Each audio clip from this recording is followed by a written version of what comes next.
रामायण युद्ध में हनुमान जी की भूमिका और महत्व।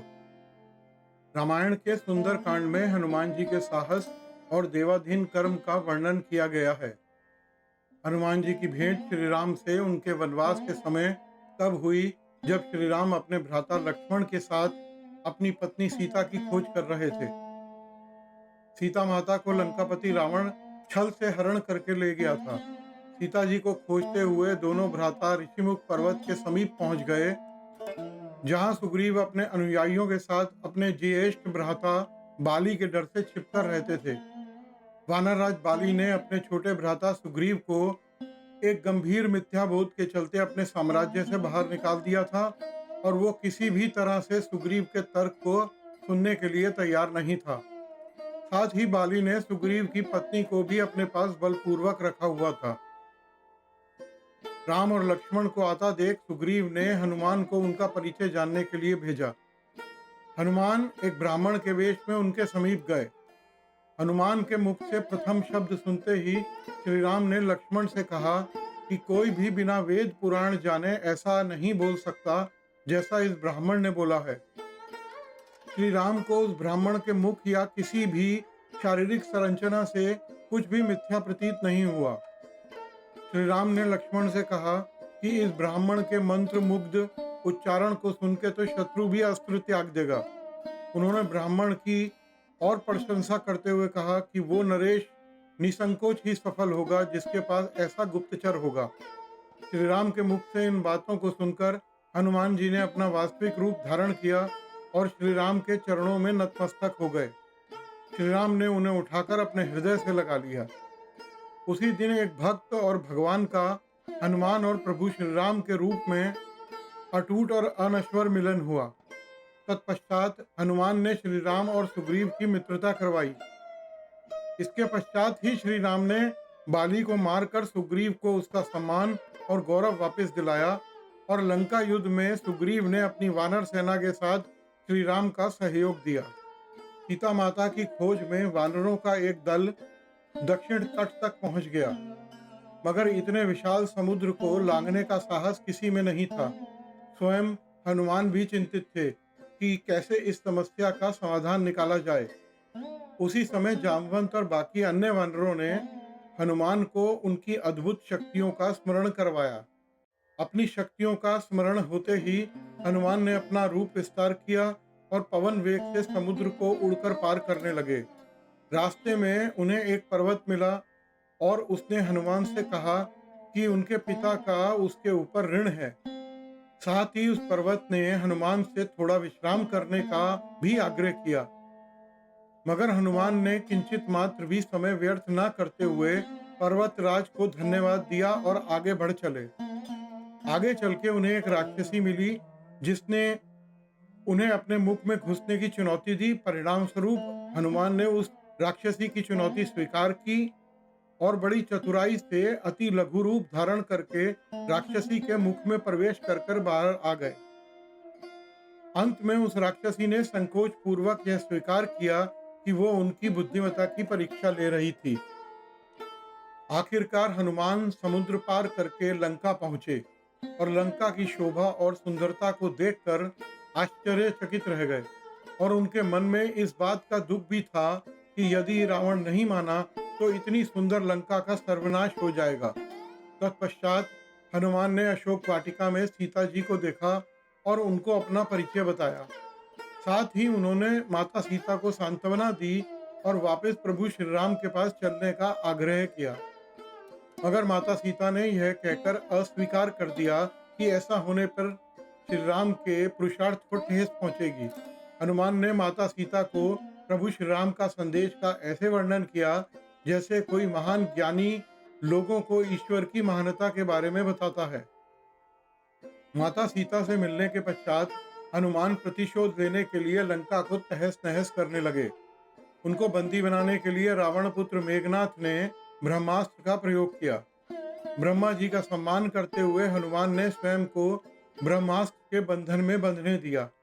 साथ ही उन्होंने विचार किया कि इस अवसर का लाभ उठाकर वो लंका के विख्यात रावण से मिल भी लेंगे और उसकी शक्ति का अनुमान भी लगा लेंगे।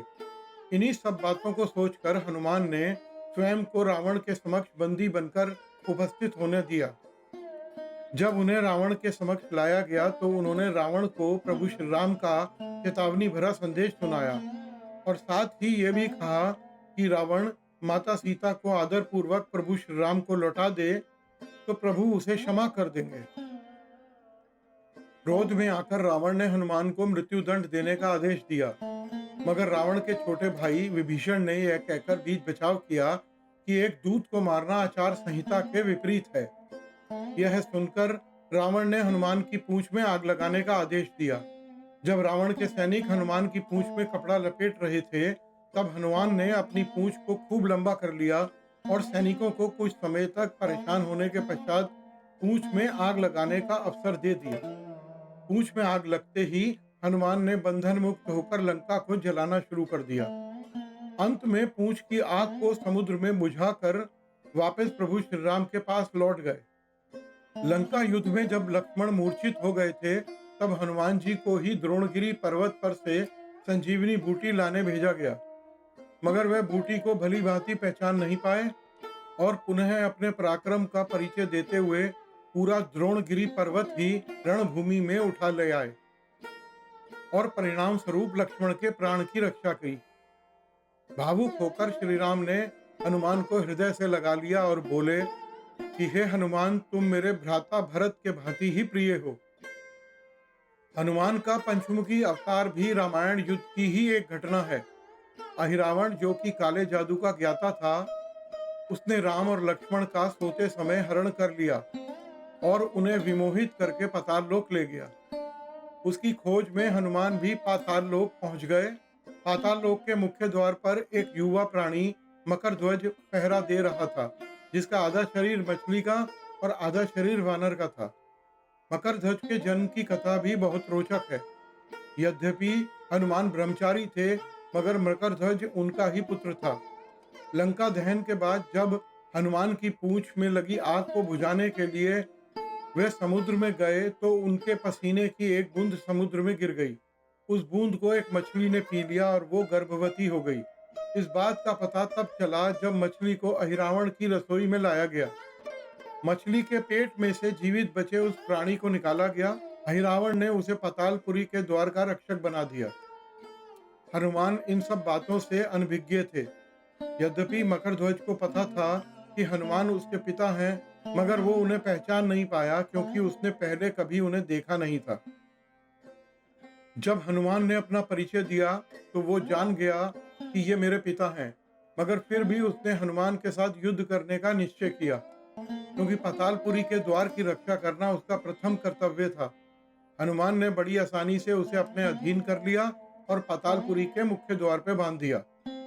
पातालपुरी में प्रवेश करने के पश्चात हनुमान ने पता लगा लिया कि अहिरावण का वध करने के लिए उन्हें 5 दीपकों को एक साथ बुझाना पड़ेगा। अतः उन्होंने पंचमुखी अवतार अर्थात वानरमुख, गरुड़मुख, वराहमुख, नरसिंहमुख, अश्वमुख धारण किया और एक साथ 5 दीपकों को बुझाकर अहिरावण का अंत किया। अहिरावण का वध होने के पश्चात हनुमान ने श्री राम के आदेशानुसार मकरध्वज को पातालपुरी का नरेश बना दिया। युद्ध समाप्त होने के साथ ही श्री राम का 14 वर्ष का वनवास भी समाप्त हो चला था। तभी श्री राम को स्मरण हुआ कि यदि वो वनवास समाप्त होते ही अयोध्या नहीं पहुंचे तो भरत अपने प्राण त्याग देंगे। साथ ही उनको इस बात का भी आभास था कि उन्हें वहां से वापस जाने में अंतिम दिन से थोड़ा विलंब हो जाएगा। इस बात को सोचकर श्री राम चिंतित थे, मगर हनुमान ने अयोध्या जाकर श्री राम के आने की जानकारी दी और भरत के प्राण बचाकर श्री राम को चिंता मुक्त किया। अयोध्या में राज्याभिषेक के बाद प्रभु श्री राम ने उन सभी को सम्मानित करने का निर्णय लिया जिन्होंने लंका युद्ध में रावण को पराजित करने में उनकी सहायता की थी। उनकी सभा में एक भव्य समारोह का आयोजन किया गया, जिसमें पूरी वानर सेना को उपहार देकर सम्मानित किया गया। हनुमान को भी उपहार लेने के लिए बुलाया गया। हनुमान मंच पर गए, मगर उन्हें उपहार की कोई जिज्ञासा नहीं थी। हनुमान को ऊपर आता देखकर भावना से अभिभूत श्री राम ने उन्हें गले लगा लिया और कहा कि हनुमान ने अपनी निश्चल सेवा और पराक्रम से जो योगदान दिया है, उसके बदले में ऐसा कोई उपहार नहीं है जो उनको दिया जा सके, मगर अनुराग स्वरूप माता सीता ने अपना एक मोतियों का हार उन्हें भेंट किया। उपहार लेने के उपरांत हनुमान माला के एक एक मोती को तोड़कर देखने लगे। यह देखकर सभा में उपस्थित सदस्यों ने उनसे इसका कारण पूछा, तो हनुमान ने कहा कि वो देख रहे हैं मोतियों के अंदर उनके प्रभु श्री राम और माता सीता हैं कि नहीं, क्योंकि यदि वो इनमें नहीं हैं तो इस हार का उनके लिए कोई मूल्य नहीं है। यह सुनकर कुछ लोगों ने कहा कि हनुमान के मन में प्रभु श्री राम और माता सीता के लिए उतना प्रेम नहीं है जितना कि उन्हें लगता है। इतना सुनते ही हनुमान ने अपनी छाती चीर कर लोगों को दिखाई और सभी यह देखकर स्तब्ध रह गए कि वास्तव में उनके हृदय में प्रभु श्री राम और माता सीता की छवि विद्यमान थी। आपको अगर ये कहानी अच्छी लगी हो तो कमेंट करके ज़रूर बताएं, वीडियो को लाइक और शेयर करें और हमारे चैनल को सब्सक्राइब करना ना भूलें।